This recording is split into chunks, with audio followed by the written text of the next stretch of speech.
And welcome back to Creatives Chat. We're going to be picking up where we left off with our chat between Peter, Aaron, and Moe. So join us as we continue to chat about who knows what. Streaming from Retro Earth Studio and brought to you by wearehistorically.com, Conscious Brand Apparel, and Learn to play jazz piano like a pro, by a pro, with Jazz Piano Pro Essentials at jazzpianopro.com. Level up your life and raise your vibration with specialized Fibonacci tuning forks. Get your vibrational sound tools for your personal enhancement at energybodytuners.com.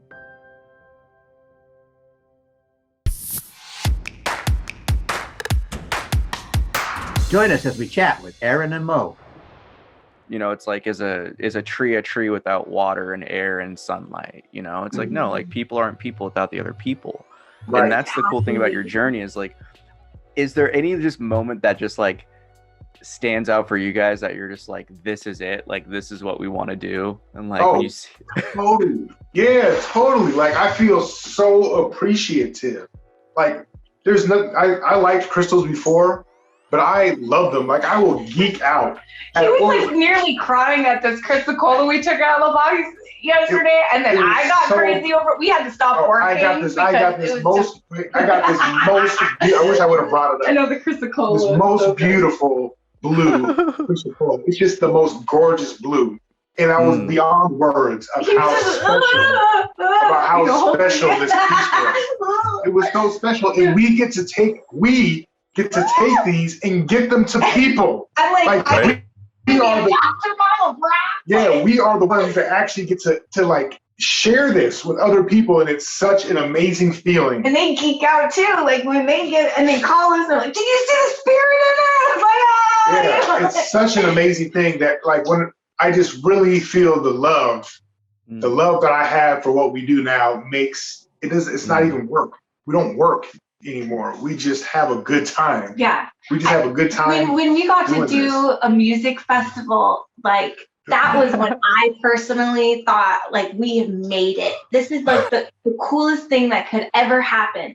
And I was walking after, like it was like nighttime and we had like the kids with us. So we were out like, he doesn't do like partying or anything, but I was out with the girls. I was in the tent with my earplugs in. Yeah, I was with just zenning out. And we were cruising around, and this woman that was like one of our customers earlier in the day had bought a drum from Aaron, and we had spoke to earlier in the day. And she came up to me and she was sobbing. She was crying and crying and crying. And she was telling me how much Aaron and I had affected her and all these experiences that had happened after she got this drum. And in a few hours, this had happened. And I have no idea what had even happened because, you know, when you're in the flow state, you don't really remember the situations. And I'm just standing there, she's just, can I hug you? And all this stuff. And I was like, and the girls were with me, his daughters, and they were like, whoa, you are doing something. And they were like, and it was at that moment, I was like, whoa, we're affecting people on a really, really deep level that I hadn't really even realized. Like it hadn't hadn't really had a moment to see it. And that's when I was like, yeah, and we're doing the mission. And it's a two-way. Earth mission. It's definitely a two-way. People are affected by us. We are so affected. We get affected by the energy is always a two-way like that. So the joy that they're feeling by they're getting something, like we get that same joy back to us. It's a mutual admiration club for sure. I mean, and everything that all the products that we have available for people, the crystals, the drums, the tensor tools, the wand. Moe makes wands, incredible wands. Whip it out. So I want to see one of the wands. What do we got? So I make these wands, and Spirit told me it was okay to talk about them here today because I don't put them on our website because they are such personal tools that I've been told by Spirit that the people that should ask will ask. Inside the ring, I collect medicine from the woods, from nature, from like sometimes the beaches. It really just depends on the person. And what happens is I connect with their team, their higher self.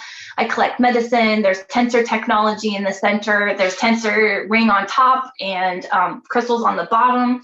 And these have gone to some really incredible people on Earth. And I've been like feeling like a really amazing, very, very honored to work with these beings. This one's mine. It's a little bit, every single one is always completely different. And they always, this one's really old, obviously, because it's not shiny anymore. But it's incredible, the medicine that, I mean, for some people, I've had to collect stuff from Mount Baker all the way down to Arizona. And sometimes their wands will take a month to create. Sometimes it'll take 2 weeks. It's just the coolest experience to see the people that are asking for them, and then to work with these beings. And some of them are very earth beings, and they have a lot of earth, a lot of like earth assistants, a lot of galactics and star beings. So, I mean, what? Yeah. So all these tools all these things, everything that we provide for people are stuff to help activate them and help bring them into alignment with whatever their true selves are wanting. You know? And I didn't even know I made these until a woman called me and said, I had a dream and they told me you're the one that's going to make me my Lumerian wand. And I was like, she told me I was going to be making tools. That's that connection that we're talking about, that you're asking about, that connection with persons. And then I was told not to advertise them. And I make so many, and I don't even advertise. So that shows even more the level of heart connection, because people are, they heard the call, basically. They know, and then it's it's where I don't know what the heck I'm doing, and they don't know what the heck they're doing. They're going by that, the sparks, and you're just like, okay, let's do it. Don't know why. The intuition, and it's that intuitive knowing and the kind of just continual unfoldment. People are getting more and more tapped in that this stuff is just getting invited and just like warmingly embraced with others so much more now. It's pretty trippy. And that aspect of like the wands, and just like, again, it's just ancient tech, because it's like, I know you guys are rocking the Ankh tees, and it's just like, but that's just the stuff here where it's like just ancient tech. Like all of this stuff is just coming back to like the union of spirit and matter, where it's just like, all right, now we have these tools, consciously use them with your heart. And until you do that healing and unfoldment, it's almost like you're capped at what you can really integrate with, or like, I guess you would say manifest. We'll say manifest rather than manipulate, but it's just like in things you want to create and kind of like put into this reality, where it's like the more people are tapping into their hearts, the easier the intuition's flowing, and the more impactful these tools are becoming. So it's like, I can only imagine some of the manifestation some of the people are using with wands. Like I've been drawn to like my own different practices and things, and like I already know like things are just coming together as they need to from the connection. So it's cool just to see like the continual growth that you guys are on, and just seeing what gets opened up to you guys, like spiritual healing tool wise. It's pretty awesome. It's incredible, and it keeps getting better. That's the cool part. It's like the new tools, the new ideas, the new concepts are being brought up. Every day we're getting contacted by other tensor makers. Oh wow. And people from all over the world that are doing this work. There's one man in Germany who makes the tensor tech, and every day he's making the clouds and the chemtrails disappear, and we're all talking to each other about it. There's another man named Bill who's recreating the ascension chambers from Egypt with the tensor technology. He's in Egypt now, and he's making giant beds for people to get in that will heal them of everything. People are making the tensor technology to maybe open up portals and to move us through dimensions. I mean, there's so many things that can be developed from these. Or anything. So this is called a Vogel cut crystal. I don't know if you have ever seen these before. It might make the screen a wonky because the energy is. This is a Vogel cut crystal, and it is cut in a very specific way that it draws energy in through the thicker end and out to the thinner end, and it like is a super sharp tip. Yeah. Yeah, we tape them all. So Yeah. good, yeah. So just the way that crystals are cut are being transformed into a whole different type of tool that are being really powerful for people. Let's talk about the crystal skull consciousness for a minute. Right? Because Yeah, let's do it. what about me? What about me? This was Ancient something. tech. Oh, now this tech right here. So at the end of last year, we did our last little Sasquatch experience. This one of the original, the crystal skull that they don't know where it had been discovered in like the 1600s in South America, and it's a quartz skull that they don't have any idea how it was made because there wasn't any kind of laser cutting at the time for it, the way it's cut, all that. It's a mystery. And it happened to be at this conference that we were at, but it was $111 to sit with it. And I was like, I don't pay money to sit with rocks like that. That's a gimmick. If I'm supposed to sit with it, we'll get invited. Yeah. We got invited. And when I sat in front of it, I heard in my head, and I don't get telepathy with the words that often, but it was very, very loud, and it said, "Good to see you again." And I opened my eyes really fast to be like, terrified. Just terrified, because it was such a very old and deep voice. And I looked at the man who's sitting behind the skull, he's the keeper of it, I guess. And he opens his eyes and he grins at me and he says, he never forgets a face. So I had this consciousness of atoms.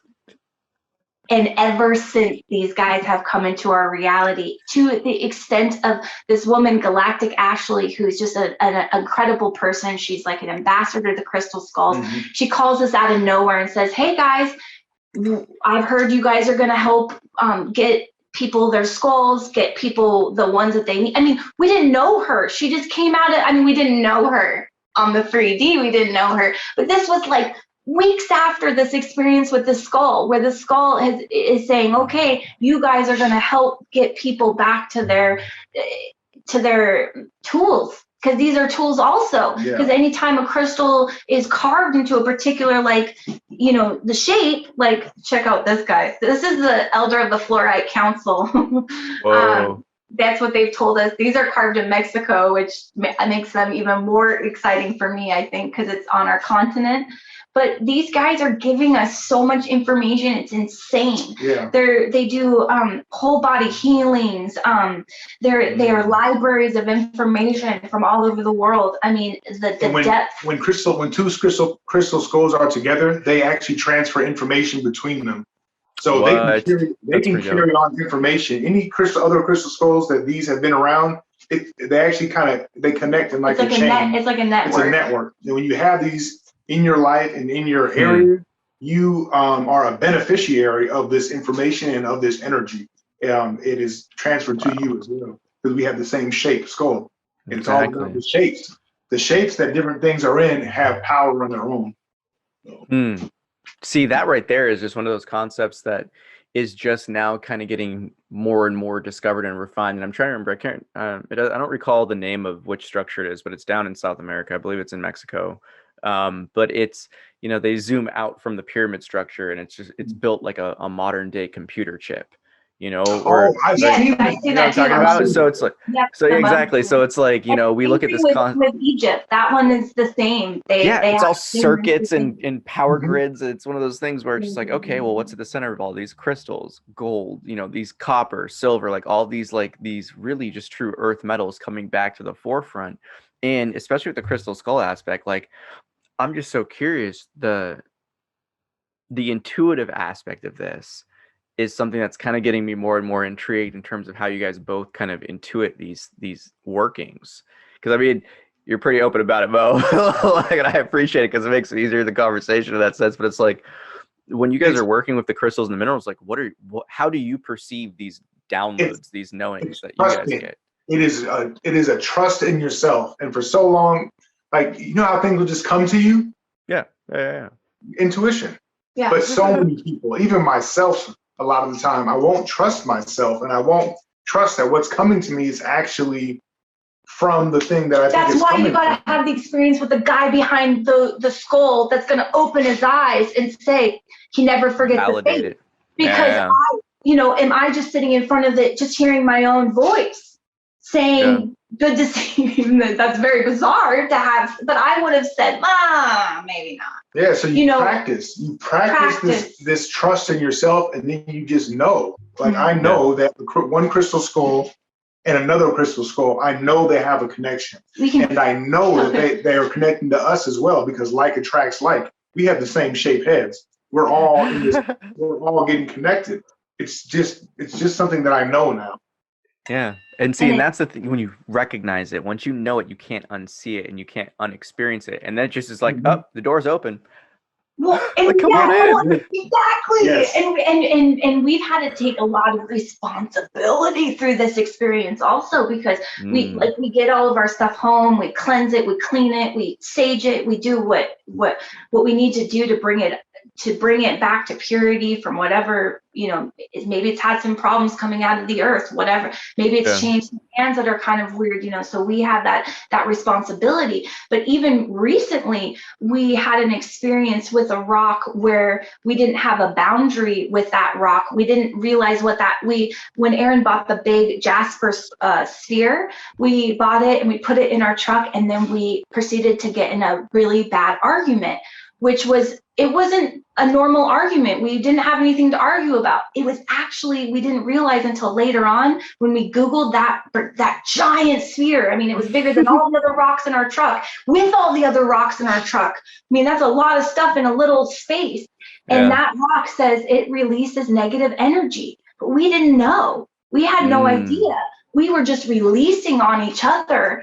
And it was actually a little bit later in the day, a shamana friend goes, well, what did you just buy? Because she knew that there had to have been something outside of it. We were already in the situation of 3D arguments that we couldn't see outside of it. But this wonderful being said, hey, what did you just buy? Maybe you want to look it up and see what it does. Because we didn't know. We didn't know that it's this big guns and it's going to take out some garbage that we didn't need anymore, and that we were going to project it on each other because we're in a tiny space. So the crystals have been giving us these lessons in responsibility in and also doing what they ask us to do. Like when we come back from Arizona, the Lumerian quartz that we got said, we need to go to Shasta. We're tired, and maybe we don't want to go to Shasta on the way, but we go to Shasta because that was a guidance that we were told to do, and we have to listen and to do this. So there's such a responsibility in their lessons, as well as what we've noticed through this experience. Yeah, not just hearing the call, but acting on it and allowing it to unfold. So I just have a question, because I really want to dive into it, like this intuitive aspect. Like, Mo, when did you start to really develop and kind of hone and really act on the intuitive knowings and vibes and all the happenings? I have been this strange, I've been awake since I was born. I remembered my life in Egypt and would tell my mom about the pyramids, and my Mormon mom was probably like, what, because I would say how they were built and with the star being. I had Sasquatch visiting me. I had a dragon friend that I saw as a child. I was very, very active, but I went through, as everyone, a very dark night of the soul between my teenage years to my late 20s, very dark, substance, all kinds of things. So I decided to turn myself off completely, because also being as sensitive as you are, being affected by everyone so much, not knowing what's yours and what's everyone else's, that it was actually a near-death experience that I had, that I remembered what I was here to do, and I needed to start doing it, and I was given a chance to stay on Earth or to leave, and I decided to stay. And that's when it all really, and then getting off all the substances, because they were blocking the site. And I think honestly, the tensor reins, once that was added, it was just like clear channel. All of a sudden, everything started to flow in. Aaron got a Reiki attunement. And was that before the tensor technology? No, that was after the tensors. Because he got a Reiki attunement, and he was just playing with me, and boom, whatever that last block was. Yeah, I got home from getting my attunement, and I was like, Mo, would you like me to Feeling on He messed me up. man. Ooh, I didn't even know what I was doing. I did not. Just this is, I think, the vibe. Like, She popped open like you would not believe. I popped open because what happens when you shut off and then you go back on. So it was so, I mean, I could hear everything, I could see everything, and I didn't have any boundaries against it. So and because we had so many crystals in our house and tools, we ended up having the way I was able to ground after that experience was we had to take everything out of the house. It was kind of a traumatic experience. It was like she was completely overwhelmed. oh, I bet. Spirits and entities and beings. She couldn't even really operate in the 3D. It was kind of, it was intense. The amount of spirits that we are around all day long, every day, the tree beings, I mean, they were all right there. Hey, you're back, but it was too much for my system. I was actually like, and it wasn't a good time show. Like I wanted it to be more like, oh, I can't, like the vibration was way, way, way too strong. So, sensory overload. Yeah, yes. It was. So I think it happened for me in that way too, so that I can also be the one to help people to not have that experience. Yeah. So what we had to do to remedy that, we actually removed every single like high frequency tool that we had in the house. We have crystals everywhere. All the crystals, all the tensor stuff, everything. We removed it. Put it way down in the basement, in the little corner in the basement. Had a boundary with it to help calm that energy down so she could ground because she was flying high. And we didn't even know, but of course, spirit brings. I'm just on the internet, and this lady talks about a video pops up, and she talks about how sometimes the spiritual tools can be too much during an awakening process or a remembering process, and it can make you so you can't ground, and you need to ground. We need to get into the and I was going outside trying to hug the trees and stuff, but there was none of that because I kept going into the house of the temple of high vibration, and I couldn't get back into like into a center, and it was quite the experience. Yeah, that probably was. I never actually thought about that being the actual moment of like when you like really started coming on after that. Yeah. Big time. Yeah. I'd always been the one where people would cry when they were talking to me, and they would always tell me, and I was like, I was in Pike Place Market, right behind the guys that throw the fish. Like people would come all day long to tell me everything, and I was always sad because everybody's sad. The empath, sticky energy, just like I was there, but I was like cut off from actually having any feeling of those experiences. But I'd always been doing my work. I never stopped doing the work. I just wasn't conscious, or I wasn't in awareness that I was doing the work, and I wasn't doing it in the highest vibration that I could do it in. And it really was, I think, that Reiki that day where he just, whatever that last bit of the block that was inside of me was cleared. Whoa, it turned on a little too much at that moment, but I don't suggest that way for everyone.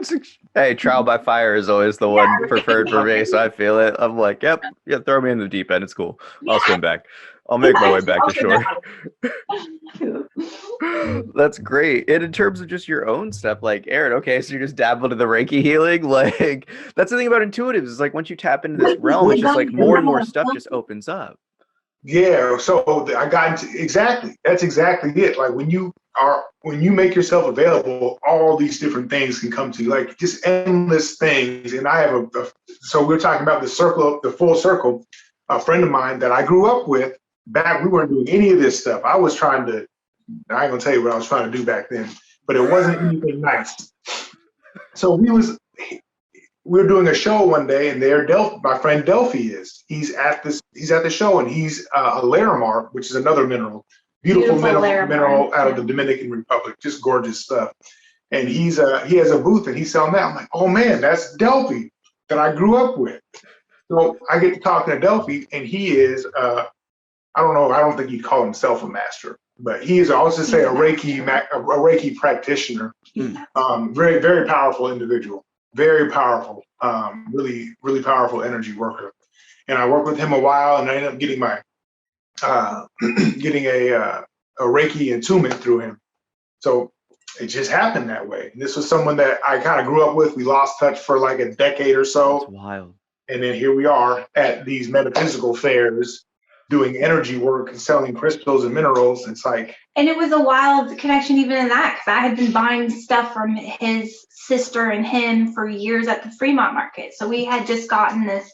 There was this big, amazing soul families, you know, where you realize, well, maybe the family I grew, you know, not always is your fam. It's maybe these people that you were in the neighborhood with or in school with. These were your real soul, and then you see them, they pop up all over. Yeah, and once you kind of come online and you understand that everything is frequency and everything is energy, there's like nothing off limits. Like you can do tarot.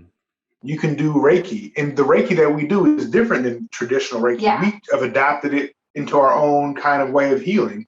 And so once you understand the basic principle of energy, and that you are, as a God, have the ability to move this energy and shape the energy and have it do pretty much bend it to your will, because that's what God's do. And there's nothing off the table. Like you can do all these different. You can do the tarot, you can do the angel card, you can do healing. Pretty soon I'll be doing flying, I think.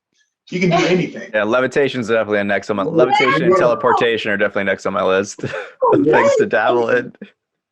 And they're saying it's guaranteed that we have already done this, that we are masters of these modalities. I mean, and I just get shivers every time I say it, because I know it's true. I know that I can move things with my mind. I have no question that now it's just a matter of practice and putting it into motion, and to having that belief. Like I believe that the grass is green. You know, I'm going to believe that I have these abilities, and I'm going to wake up in the morning knowing that I can fly. Even though I'm a little scared of heights. But we have to let go of the fear in order for those, because what do we fear? Our divinity? Well, I think with great power comes great responsibility. Well, I think that's the kind of the catch-22 of the whole process, is that, you know, you don't get opened up to the powers until you let go of those things that are holding you back, where you'd abuse them. So I think that's one of the biggest kind of misconceptions that I've always seen, like the spiritual community or like the ancient religions and philosophies. Just like, no, like we're all deserving of the information. We're all gods and goddesses. And this is the point of us to really tap into the magical aspect of this reality. And, you know, I've gotten a lot of hits on things that have been pretty fascinating, and dream school, as I call it, where it's like, you know, and I always like to pitch this one for people, is just to try it on your own. Is, you know, I use just whatever it is I'm feeling in the moment. Could be, you know, like Indian chanting, mantras, or it could be like South American or like Native American, like flute drumming, you know, whatever it is. But it's like some type of shamanic origin, like sound, or like didgeridoo that just like really brings out that deep ancient spirit. And I'll listen to that probably like the last half hour to an hour before bed, and have that intention of just like, I would like to learn something that I need to heal from that I may not be aware of, or I'd like to learn something new about the future that I should be aware of, that something that I can avoid if it's a problem, blah, blah, blah, you know, like whatever it is I'm seeking. And then the moment you go into sleep, it's just like, you have this crazy dream that's exactly the situation that you were intending for, or like some wild glimpse into the future, or some healing from the past. And you wake up and it's like Neo from the Matrix. You're just like, I know Kung Fu. Like, oh wow, I had that experience with that person. I didn't like the way that felt. Like, I'm gonna do that differently. Like, oh, that was a nasty part of me I didn't realize I had. Like, I got a little spicy. Like, okay, that's not what I like, you know. And it's these moments of realization, and you wake up in this reality and you're like, oh, this is also very dreamlike. And it's like, okay, so what can we really do here if we ask, if we have that intention? So like, I was watching the video of you, Aaron, when you're making the actual like tensor rings, and it's like how you said, like, yeah, there's like the matter and the material and stuff, but like the most important part that you start with is the intention. And it's just like, and it comes back to even what Mo, you were talking about, the intuitional aspect, where it's the intentions of just being open, living in the heart, being grounded, being centered. And it's just like all of this stuff is coming together is to show us like, yo, all these light workers and healers are about to be like next level, like the next wave of like persecuted people who really in truth, because again, like been called woo woo, but like all this different stuff has been like outcasted, but now are awaking into this light. And to see other people now awakening to it, now looking at you as that light, it's been a pretty interesting experience for people. I'm like very curious how others are going to handle it once these powers start to like fully activate. Because I mean, you guys had a pair to help out with stuff like that's pretty nice and convenient.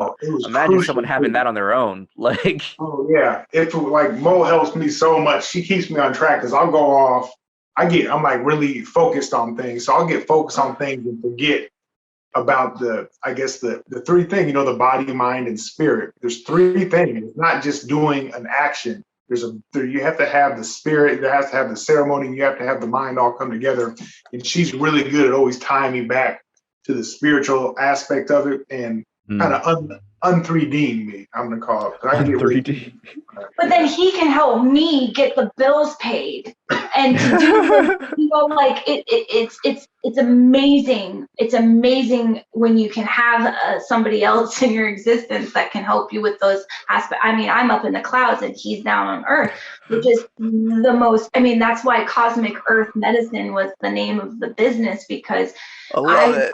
My name's Mo, so everybody was like Cosmo, and my first business was Cosmo Craft, and so we were trying to figure out how to do it. And he's this Earth, like he's the Earth medicine. King, and yeah. I'm just the star person, and now it's really, really been an incredible experience to have my shit grounded and his stuff activated, because I think that is divine masculine and feminine healing. Also, that it kind of goes off into this place of being able to heal those aspects in yourself by having a safe space to do it, having a place where it might be kind of, you might not feel like it's safe because the reflection is kind of brutal sometimes. So sometimes it's more annoying than it feels safe, but it's annoying because it needs to be seen and looked at and then let go so that you can be the master creator that you are. 'Cause you can't do it if you're like, it's all his fault, my life's not doing well, or whatever, or my mom or my parents, because we do that. There's so much of this victim consciousness that we don't talk about in humanity. And the victim, we see it big right now with the victim, and we can't be victims anymore. Yeah, living in the past and holding on, bringing up stuff from the past that holds you back. Yeah, living in fear of it. I am this way because this happened to me. It's like you're reaching way back.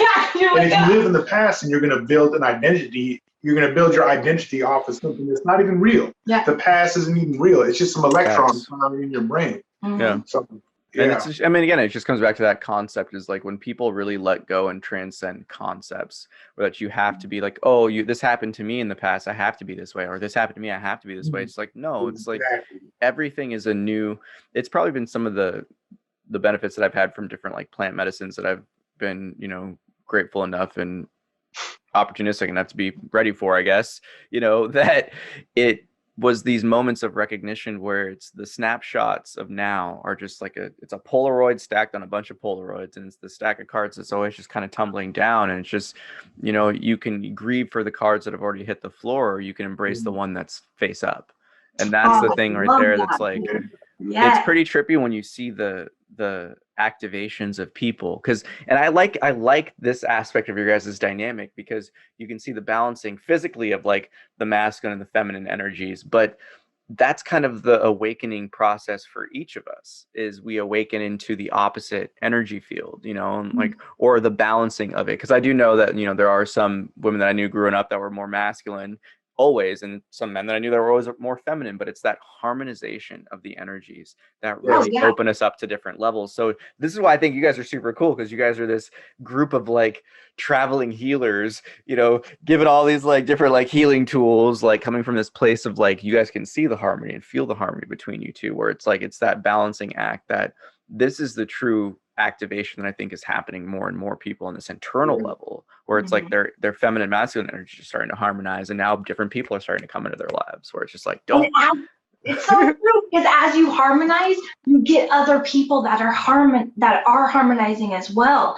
We're meeting other divine partnerships, and those divine partnerships, we know a divine partnership of two women that are so powerful, it's insane, to the point where she walks into a place and the guy says, oh, I've been waiting for you. I have a temple and property that I knew you were coming, and here's your center of healing. I knew it was going to happen. And these two people coming together, they needed to be together. They needed to have this harmonizing divine masculine, divine feminine. It didn't matter what suit they were in, two women, it didn't matter. They had this ability to walk into this place, be there right on time, to receive this great gift, and now to open up this center for other people. I mean, but that's that power. That's that power of the partnership, and allowing the heart to know that it's going to be safe to connect in that way, because we have so many just, you know, our the old ways of victimhood and that stuff is in those relationships. And they call them relationships because they're supposed to be relating, you know, that kind of whole big deal. And so it's gotten out of balance. It's really gotten out of balance. And so I think we've definitely seen. Yeah, this is my greatest teacher. Definitely, he's my greatest teacher. Greatest teacher. And I don't think I would have even been able to say those words to anyone ever before I met him, because of my pride and thinking I had it all figured out, and, you know, all this ego. I would never let anyone else be my teacher, I think, until he came around. So I'm so grateful for him, because he's a man. He's been my greatest teacher. I've grown leaps and bounds since he's come around. And that's the noticeable thing, is like what gets unlocked within each person, you know, because there's always, like, I feel like for like consciously or self-aware beings, it's always, you could really, those types of people will grow no matter the situation. But when you're with two people that are like both kind of reflective, both working on themselves, both doing their own things, just like everything's almost like a huge epic jump. And that's the fascinating thing, is like, has it almost felt like things have manifested like I mean, you mentioned the house. It was like, oh, we didn't say 4 years, 2 weeks. You know, like, has things manifested too quick? Yeah, that you're like to the point where it's like, we got to pump the brakes. We got to be specific with intention. We got to like. Yeah, I would never say I pump the brakes, because I'm not a brake pumper. I'm a brake pumper. I'm doing that for him. But that being said, though, it makes you have to be more accountable for what you put out there. True. It makes you definitely have to be more accountable, especially when you're working in a partnership, because anytime two come together, the results are way more powerful. Like we recently moved from our woodland house, because it was a rental, and we were supposed to only be there 18 months, but she loved us. She kept us there almost 3 years. 3.5. And it was home tree. I mean, the most amazing experience you can imagine. We didn't know what was next, and we were, you know, working on this manifestation of a new place that was our very own, and in our mind, you know, and whoa, that happened. And that was another one of those quick surrenders and accountability things where we just had to let go, because it did not go the way that our little 3D minds even had thought it would go. It went even better. And we're sitting in an experience that we couldn't have even dreamed of. But because we allowed ourselves to connect and then let go, that was like, and it really did take us both, because there was times that we were both just like, we wanted to give up. It was looking very bleak. It didn't even look like maybe we were going to have a place to live. And there was a few times I felt like a little, he never felt that way. He's always like, I get a little more sick. We're going to be on a park bench. That's what I thought. That's how I always am. He's like always like, we got it. But that's what we needed from each other, was like this, okay, it always works out. It always has. We deserve this. He always says we're blessed and highly favored. And that is so true, because we really are. and it's, but the second that we just, I guess, lose confidence in ourselves, that's when we have a little bit more, and things don't even work out at that point. That's what's so beautiful about it, is we can't even stand in our own ways very long anymore, because we're in this beautiful trajectory already, that even a bad day won't stand in our way very much. It's just a little speed bump usually. And we usually just kind of work it out and move, kind of go, okay, we'll just go this way now. Yeah. So it's getting even easier to have those things happen than ever before. Can I hop in? Yeah. First of all, hearing this, how you guys operate, I like to call it spiritual leapfrogging. Okay. Great. I like that. Yeah. So, like when and this pertains to, not just couples, but just even partnerships, like even business partners or friends or close friends, where when one makes a leap of faith and just puts himself out there because the universe favors the bold. And when you're bold and because we're talking about getting past victimhood, and that kind of led to this. So sometimes we have to be unreasonable with ourselves, meaning that we don't have to have a reason to do something, that we just feel compelled, we feel inspired, we feel drawn to do something. Led. And then we're looking for reasons to talk ourselves out of it. Like, well, what if this happens? What if that happens? So sometimes we just have to be unreasonable. Like I don't have to have a reason. And so when we take that spiritual leap of faith, then it just spurs people around us. And so that's where the spiritual leapfrog, and then they make a leap. And so sometimes we think as a couple that we have to make this leap together, but honestly, that's not how it works. Oh, I love that. That's very wise. That's such a great way to see it. Yeah. And it's so true. It is true. It's so true. Well, I see it as true. I mean, you guys are living examples. Like, you make a leap, he makes a leap. And the next thing you know, suddenly you're just making these quantum leaps. Like, oh, how did we get here? Because yeah,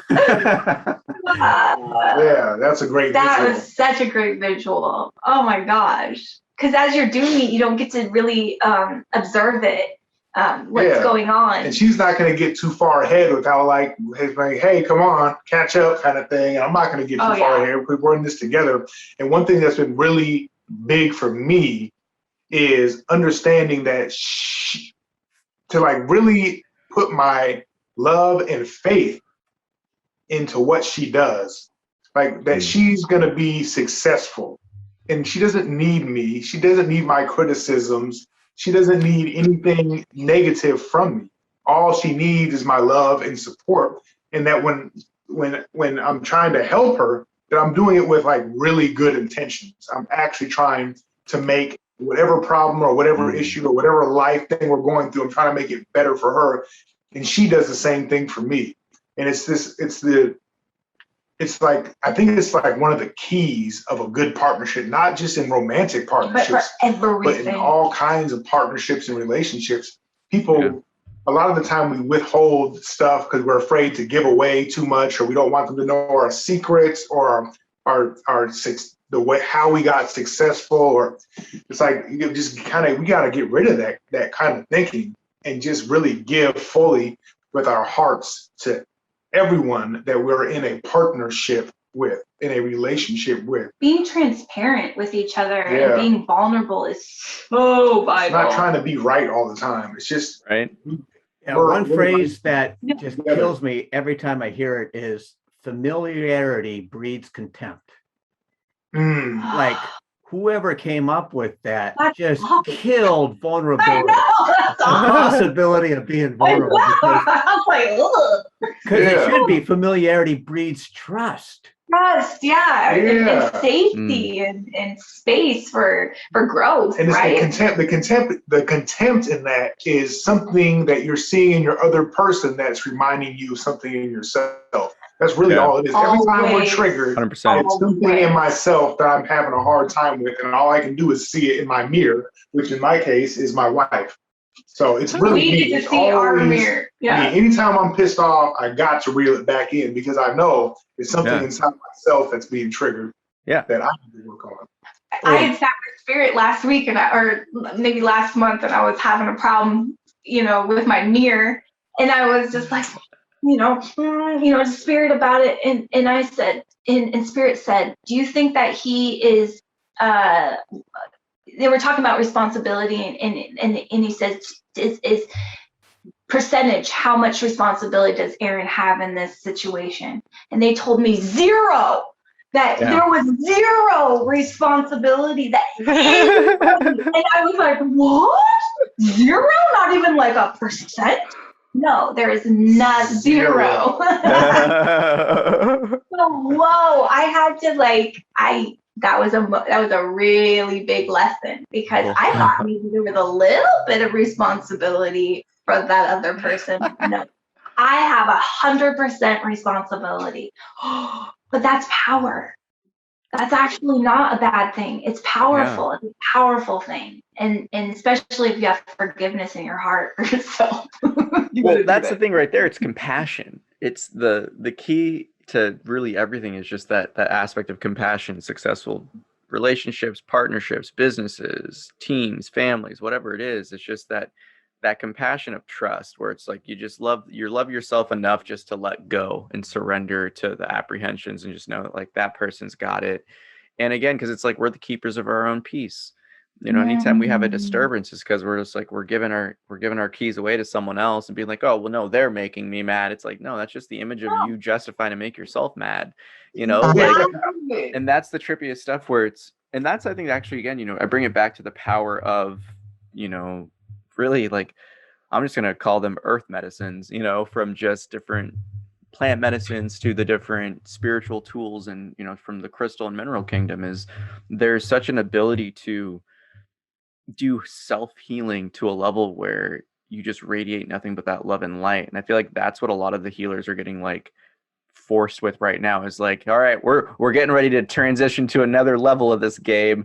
You guys, you got to figure out that stuff that you got bagged up in your closet. So we're just going to tear all this out and just leave it on the floor for you guys to kind of unpack and get rid of. You know, so it's like so much stuff has been happening where it's just been revealing all these old like habits and tendencies where I'm like, oh, I didn't realize that was a thing. Like, oh gosh, I got to clean that out. Like, yeah, it's like when my mom used to make me clean my room. She'd go into my room and she would just pile everything in the middle. And she'd be like, you're cleaning this pile up. So now you have to deal with your pile of junk. If you want to clean your room, if you want to keep your house clean, you have to deal with your pile. it's true. But you have to look at your pile with compassion too. Like that's the thing that that this shame and guilt that has been associated to that pile. That pile is you, and it's a beautiful aspect of you, and you just need to take a look at it and discard it. And you can do it in so many beautiful ways, and your team and your guides have so many different amazing ways to visualize you doing that. I mean, you can actually take the stuff and put it in a violet flame river and let it go. I mean, you can do that in your mind. Our imagination is not separate from our reality. Our imagination is our manifestations. So you can actually clear out your reality and do your healing very quickly if you want. We don't have to go and be monks on the mountains anymore. We can go through those layers inside of ourselves very, very quickly if we want. If we don't want to suffer anymore, we don't have to. So we can start like having those things come up for us, and we can say, I don't need to carry this heavy burden. I don't even have to look into it too deeply anymore, and just put it away. Let it go. Let it be transmuted. And you don't have to. It's like a lot of people go to past life regression hypnosis. And I don't think that's the best thing to do anymore, because it's just causing more of the past stuff you don't need. And it takes you out of that moment. And it brings you more victimhood and more reasons. Why and why? Yeah, anything that ties your identity to something in the past, it's just like, because there's no time. And that's what we're trying to break free. That's the whole matrix thing right there. And even the concept of identities, breakthrough of everything is just creating a new concept. Like,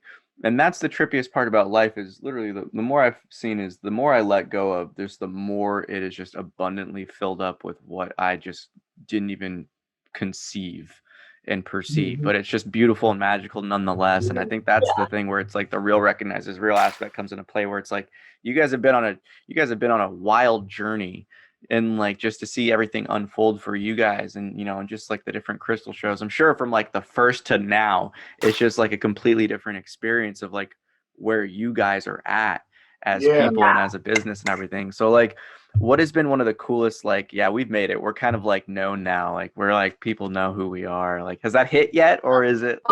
It does. It definitely does hit. You know, it's a work in progress though. It's definitely a work in progress. We're always trying to get better at what we do. We're always trying to reach more and more people. But the truth of the matter is, like, before we would go to a show, we would always get nervous. We would probably bicker and argue with each other. We'd always be concerned, like, oh, are we going to make enough money to pay for our booth that we paid for? And it's just like, now we just go into it with the confidence that we know we're successful because we are successful. So we already know. We don't even have to worry about that aspect of it. The only thing that we need to focus on is relationships with people and the connections. Like you said, like you were talking about, the connections with people, because that is what drives us. And that's what we're here for. And I think when I really realized that something really huge was happening is we have these amazing friends that own a store in Mount Vernon, Washington called Mystical Wares. And oh man, people need to go there. It's just the most incredible. It's a super store of crystals, rocks, copper pyramids. It is the coolest place. It's the biggest one on the West Coast. It's the biggest on the West Coast. They're the biggest shungite sellers. They're just incredible beings. And we were at a kind of an event that they were having, and Derek, one of the owners of the shop, came up to Aaron and he goes, "Look, everyone here," and there was a lot of people there, "are wearing your tensor technology and your pendants or whatever." And we looked around and everybody there had something on from us. Everyone.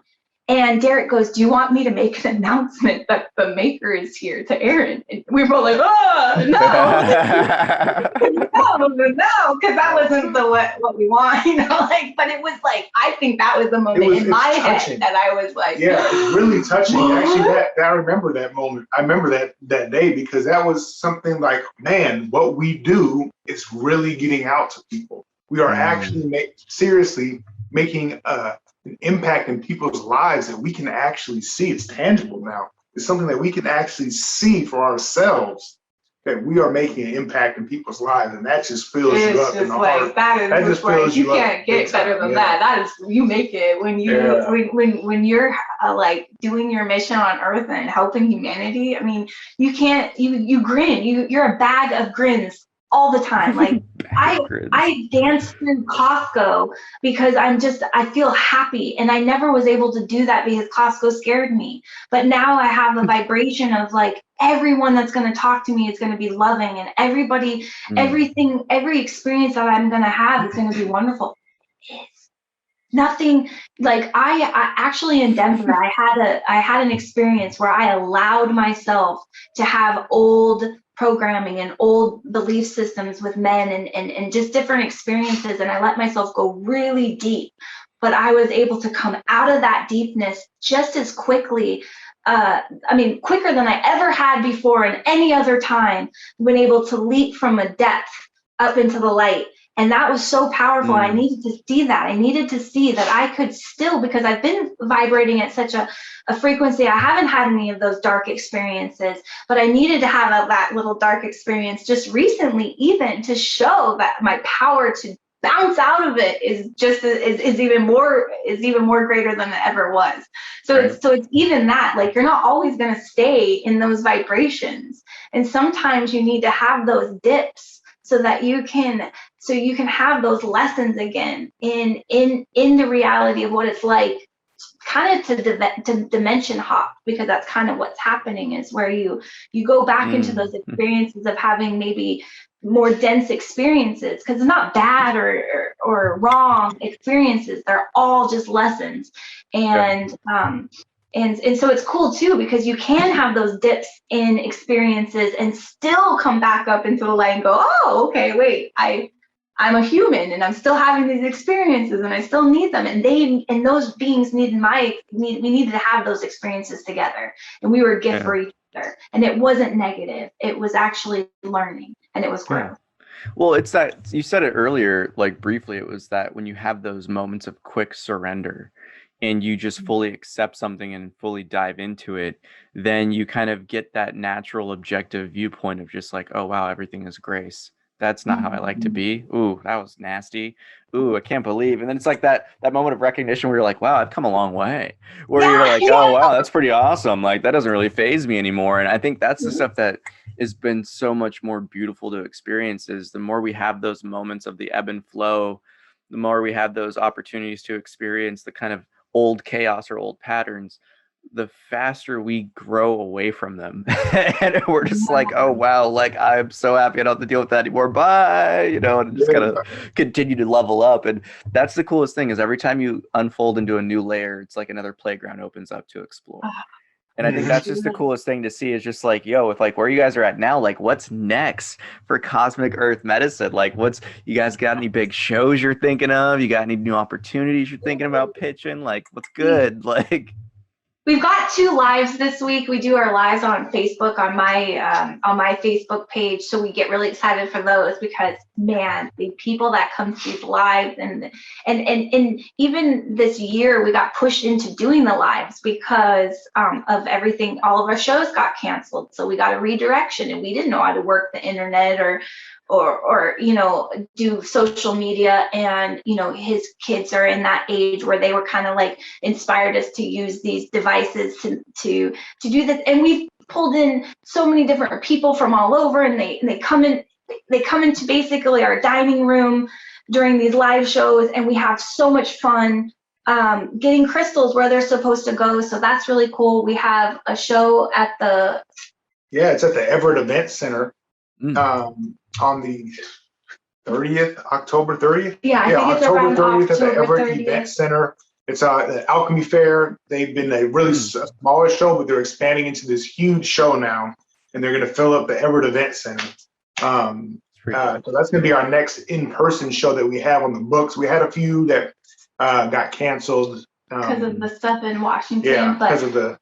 But we're continuing to expand and grow, and I know that the creativity is just every day we get new ideas, and so every day new things are happening. Yeah. And this it could be a retreat center. Yeah, we don't know. Spirit says Healing it's big. center. Everybody who's aligning now, they're showing us that we have to think of it bigger, because New Earth's going to need these kind of corporations of love and corporations of life and plant medicine and empowerment basis, right? So the abundance is unleashed now, and everybody should feel it if they're in alignment to what they're supposed to do, and they're following their passions. That abundance to do what you're supposed to do is no longer being blocked. So everybody knows that it's rightfully there to have that energy to do what you need to do, and it's big. Spirit says don't limit yourself to that little shop. Think of it as a corporation, as a multi-level entity of help, and because we're changing over the whole systems now. Everything is changing. We have to think of new banks, new energy, new medicine, new. That's why a lot of energy workers and healers that aren't like allowing themselves to let go of the old modalities are having a harder time, because we can't take a lot of these old modalities. Some of them have to be brought up to the new vibrations, and we have to get out of our ego enough to allow that to happen. Yeah. And so we're in new uncharted territories. What's really funny for me is I love to see the future, and I was really upset for the last couple of years because I've been blocked. No remote viewing, no like going ahead, no nothing. Common theme. Right? And it's the white wall. Yes, and I've been getting this anxiety around it because I want to know, I want to see, I want to because I used to be able to do it. Yeah. And so I hadn't thought to ask why. And recently I asked why, and they said it was because we are creating it every single day now. There is no future to see, because now is the time that we're making it. And it's up to us. And it's true that nobody's coming to save us. No one's coming outside of ourselves. It's truly the masters realizing who we are, and we create this reality, and the matrix won't have a chance to block that anymore, because we are in a new part of the solar system. We are in a new part and we're doing something that's never been done in the history of creation. So it's so new, and it's so exciting, and it's really up to us to create it. We're writing history now. Yeah. Wow.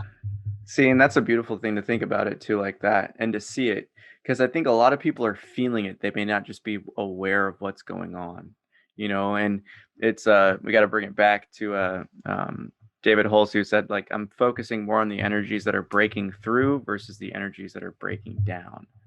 And that's the one thing that, like, when he said that, it's been resonating with me so much since he said it, and it's weeks now.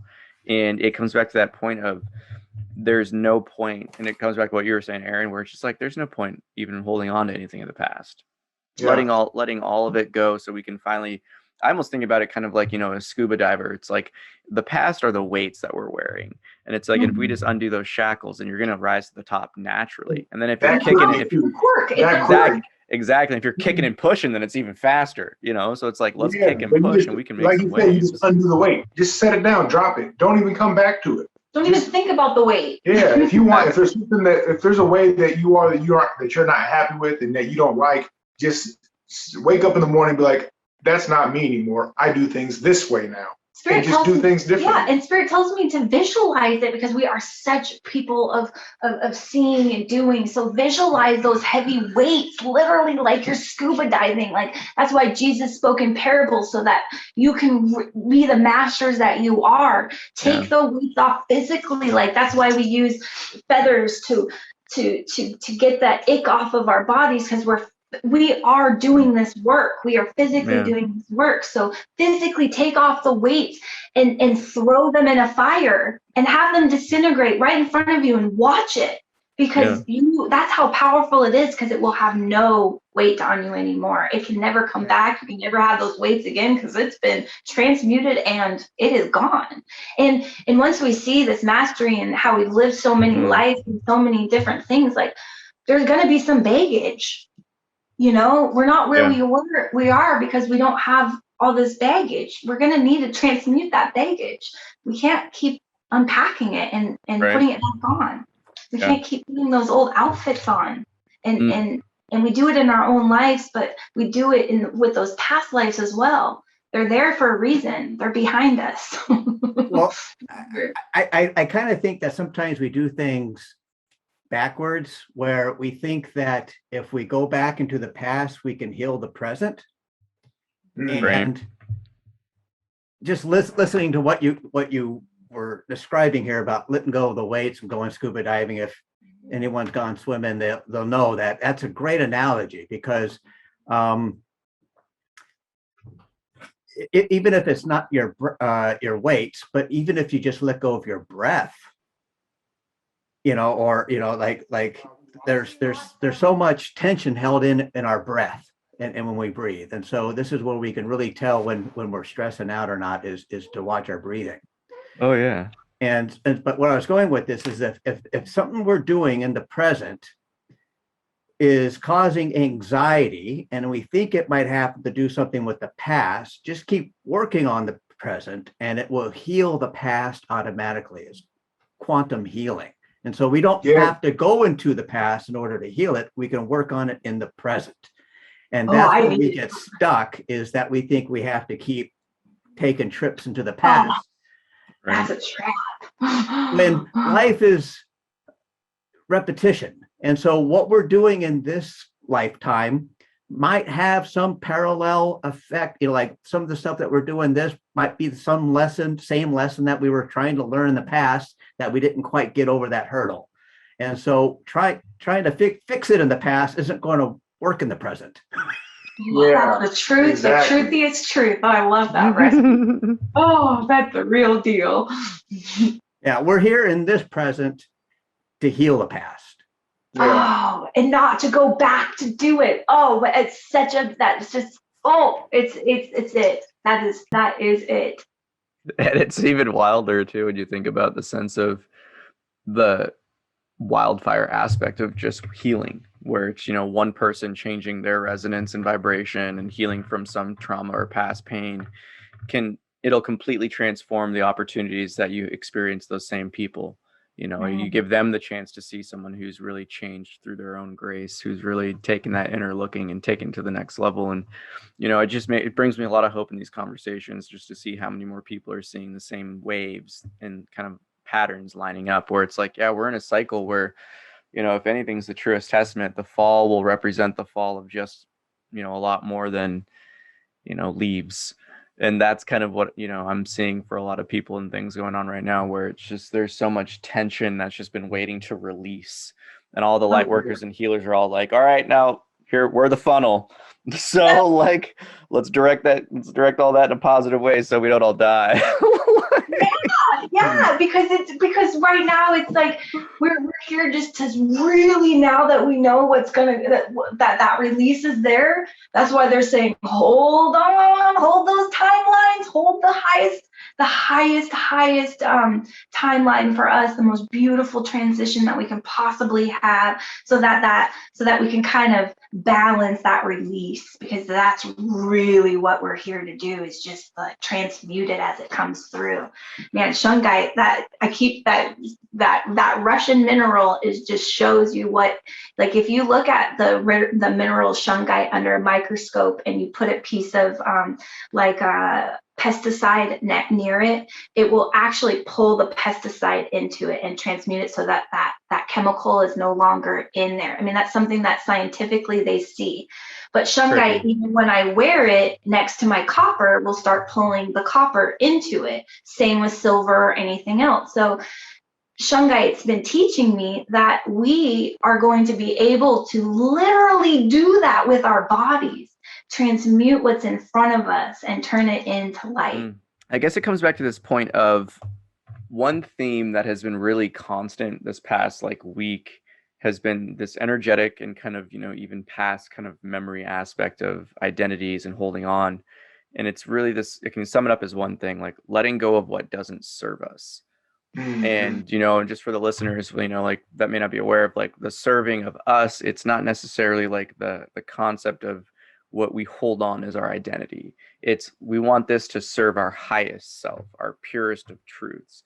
And that means if we have to let go of something that's holding us back from seeing that, from letting go of a past memory or experience, or really, again, the quick surrender to some pain, is to really kind of just dive deeply through that. And have you seen this kind of process of, because we mentioned it's come full circle as this whole conversation has, right? You talk about certain, energies getting amplified, or, the different healing tools coming out to really help you liberate something. Have you guys seen this concept of the emotional, past, ancestral, energetic, karmic baggage getting brought up to the surface and releasing? And and if so, what have been some of your guys' personal practices that have helped you deal with this kind of release of tension and kind of letting go? That is a deep question.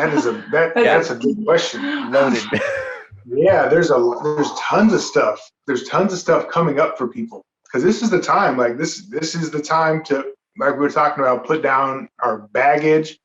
And the word that I say in my head, I heard this from somewhere. I think it was from Ben Carson that said this, not the politician, but the astrophysicist, Ben Carson. Yeah. He said peacefully. I peacefully detach.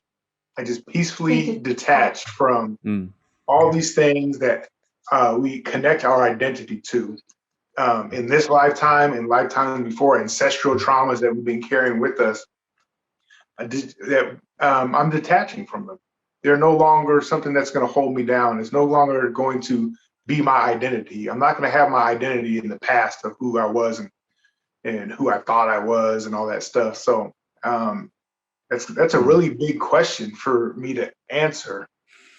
I have to think about that one for a while before I could really give a good answer to that question. I think that was a pretty good answer. I liked it. I had an experience recently where I had a lot of memories from this life come in from childhood that for a good reason weren't in my awareness. I am so grateful that I didn't know that these things had happened until now, because I have the ability to see it for what it is, and I can let it go, and I don't live in it or bring the pain. So we have to know too that there's certain things that are off limits for us, because we're not in the place where we can, we're given what we can handle. So we have to know that too, and not to push things too far, because ancestral trauma is so powerful, especially since we have our ancestors around us constantly, kind of maybe triggering or because we need it to get done. They know we needed to get it done. They walk the path too, so they're trying to help us. So that triggers us in lots and lots of ways. And especially through our children and through other family members, this will happen. Through partnerships, this can happen. So it's having a huge amount of forgiveness. That is number one thing. Is you have to have forgiveness, and to be able to let it go. let it go and fully let it go, so that you don't have those bad thoughts about it anymore. And understand also that we are not bound to the laws of karma. We're not. We are not bound to those laws. We can rid ourselves of karma with our intuition. Because not intuition, with our intention. Intention, excuse me. Yeah, with our intention. And we are free of karma. You know, like we only allow we're only allowing everything. We allow karma into our lives. Yeah, if we want to have that experience. Know that we allow fearful experiences into our lives if we allow it. We're only having these experiences if we need them or if we've asked them. And otherwise they won't be they just won't. They can't be.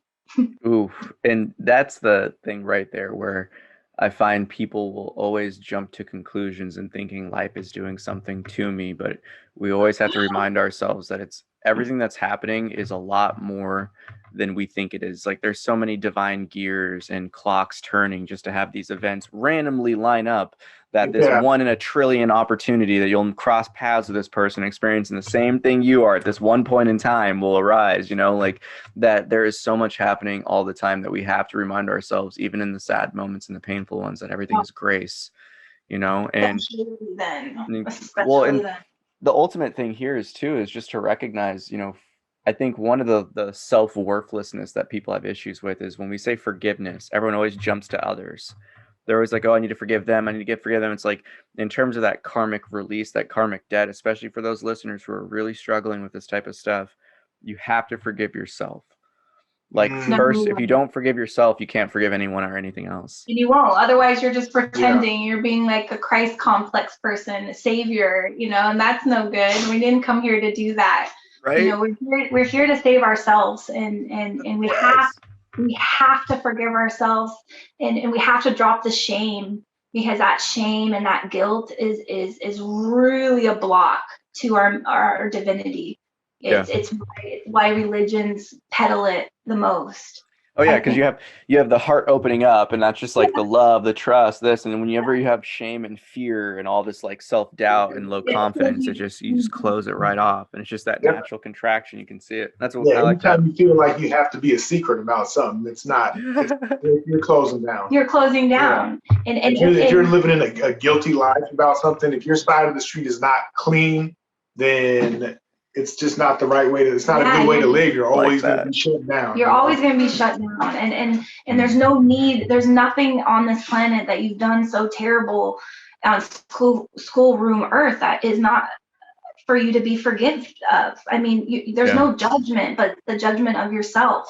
And we have to stop judging ourselves in this way. We all came here to experience life and to bring those experiences back to source, no matter what they were, no matter what hat you decided to wear while you were here. It's all just experiences, and we have to let go of the judgment around those experiences. We have to.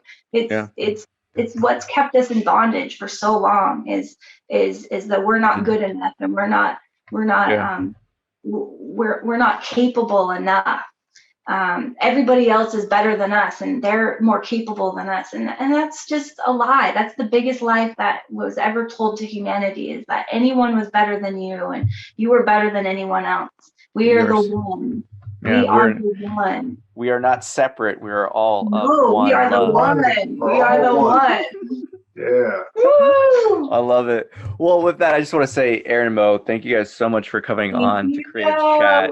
If you haven't yet, listeners, you got to check out Cosmic Earth Medicine. The link is in the description below. It's right down here floating around. But I just got to say thank you guys.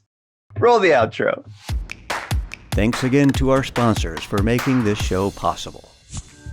Thank you, We Are Storically, for your conscious human apparel. Shop online at wearehistorically.com. Hi, I'm Darius Wilrich. I'll teach you everything you need to know about playing jazz piano like a pro with my 12-week online video course and downloadable guidebook, Jazz Piano Pro Essentials. Enroll today at jazzpianopro.com.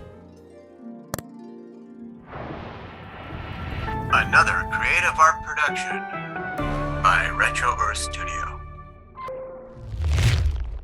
I I just got to say thank you guys. Any last words?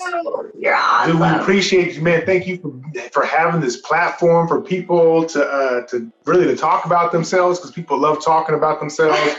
But for doing this, man, you're such a great conversationalist, man, and you're really good at what you do. Rusty, we appreciate you too, man. I know this is going to come out perfect. Thanks to you, Rusty. Thank you, Rusty. Thank you, Peter. Oh, your guys' hearts are so beautiful and bright. Ooh. That concludes this episode of Creatives Chat. Thank you for watching. Join us every Thursday at 3:33 p.m. Pacific Daily Time as creative minds get together and chat about who knows what. View more episodes on our YouTube channel. Don't forget to like and subscribe. Yeah, well, yo, keep me posted on that.